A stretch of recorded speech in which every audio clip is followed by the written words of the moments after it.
Welcome back to Grief Inspired. My name is Catherine McNulty, and here at Grief Inspired, we talk about all things related to grief. I talk about practical tools and education that you can use to get through the grief process and then give you hope and inspiration to help you live your life stronger than grief. Today's video is the start of a 5-video series. We're going to go through each of the 5 stages of grief, one for each video. So today's video is about the first stage of grief, denial.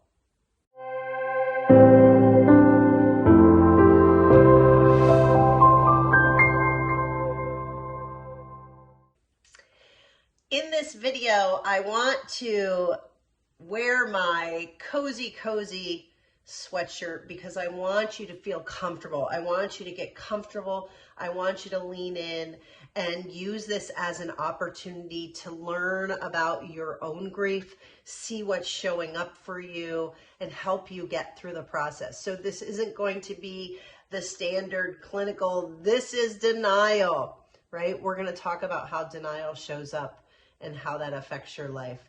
Now, before I get into denial, I want to make sure that I preface each one of these videos by saying the 5 stages of grief are very common. They're well known by most people, but we need to understand, and I'll give you this caveat, that they were developed by Elizabeth Kubler Ross, who was a physician helping people who were suffering from serious illness. And the 5 stages were the 5 stages that she coined that those people went through themselves as they were approaching death. There are similarities in the stages as it relates to the grieving process when you're grieving someone you love, as opposed to grieving your own death. But it's an important distinction. So keep that in mind as we continue moving on. The other thing that you want to remember is that these stages are not linear, and sometimes they're presented that way. So the 5 stages are denial, anger, bargaining, depression, and acceptance. And sometimes people think that you're just going to go through each one of those, and then you get to acceptance, and somehow you're miraculously healed from grief. You are no longer in pain, and everything is hunky-dory. That is not how grief works. Oftentimes people will finish being angry and start moving into bargaining or depression. And they'll think, oh, great, I'm not going to be angry anymore. That is not necessarily the case. You can move in and out of these stages really very quickly. Even a couple of stages a day is what grief can do to you. So I just want you to be aware and remember that's oftentimes how grief can show up. So there is no right or wrong here. What there is knowledge and information about what could potentially happen to you as you grieve. And so that's what I try to show you here. So let's talk about denial specifically. And I want to start by saying, remember I said that the stages of grief don't necessarily go in order. Denial is where most people start, right? So think about it. So whether you knew of your loved one's death or not, once they are gone or you learn of their death, there is this period where we all say, I can't believe this happened. I can't believe that this is my life. I don't believe it. They didn't die. That is what denial is, right? So I have some notes here just to make sure I'm touching on all the points I want to. So denial, shock, and numbness can all be sort of wrapped up in this stage of denial. So if you feel like you're in shock, right, your body goes into like protective mode where you sometimes don't feel any emotion. And sometimes people will say to me, they'll say, well, I'm not crying. I don't know why I'm not crying. And if you're not crying, if you're not devastated by the loss, if you're not feeling the magnitude of the loss, it's likely because you're still in that shock. And that's where the numbness comes from, is your mind mentally, neurobiologically has to process that your loved one is gone. And we don't often talk about the reality of death as a society.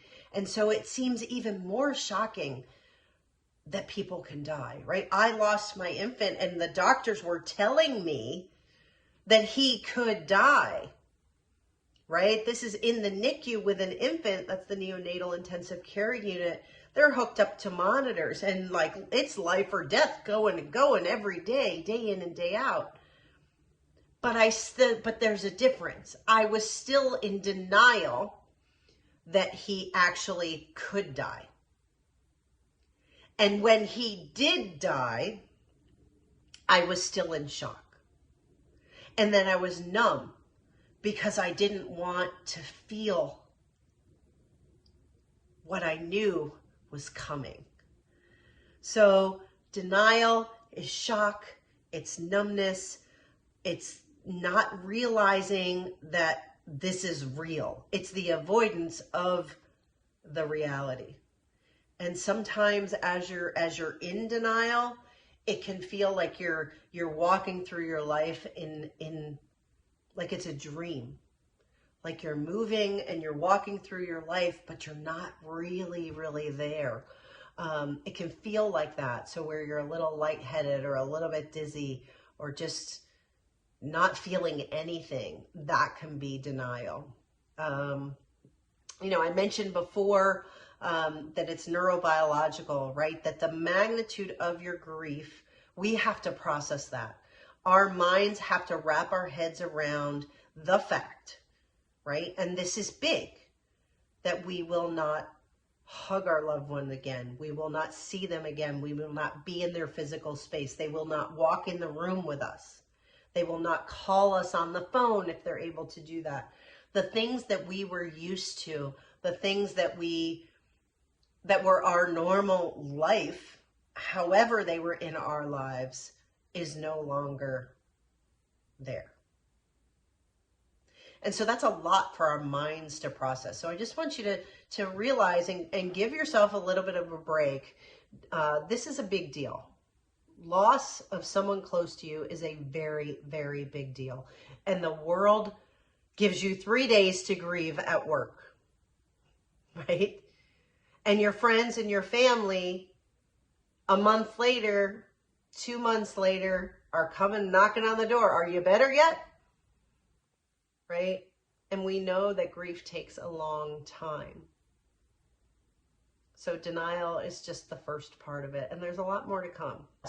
So denial can also be a defense mechanism and or a coping mechanism. So defense mechanism, if you do not accept that they are gone, if you deny that they are gone, it's a defensive mechanism because it's preventing you and your mind from realizing and from that reality that they are actually gone. Because when you accept that they are gone, when you start to process that, the pain is going to start. And we don't want to feel pain.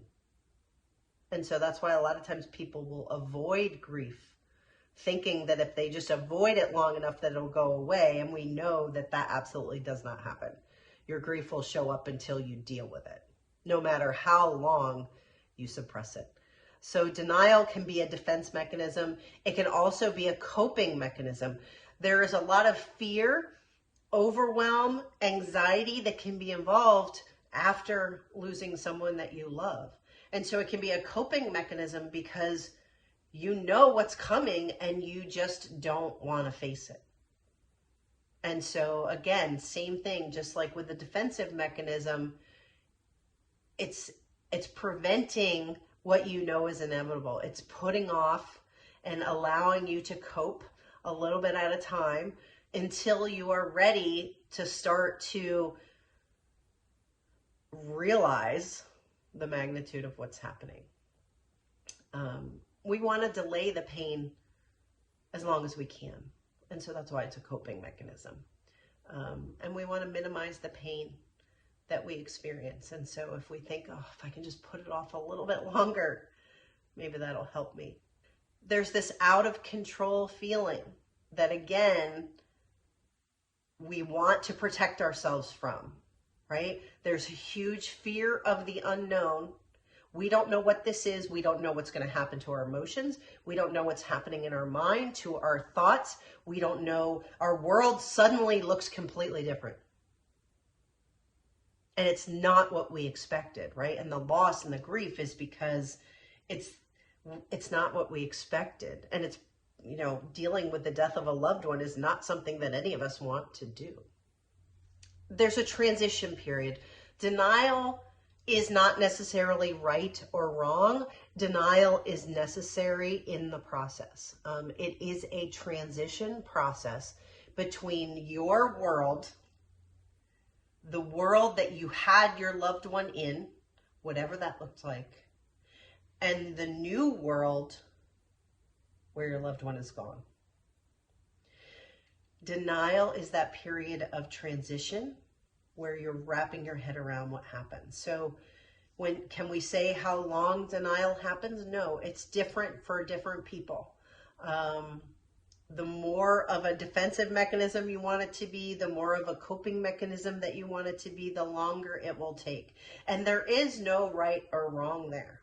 There is no right and wrong in the way we grieve. The only thing that I would say that is wrong would be not grieving at all.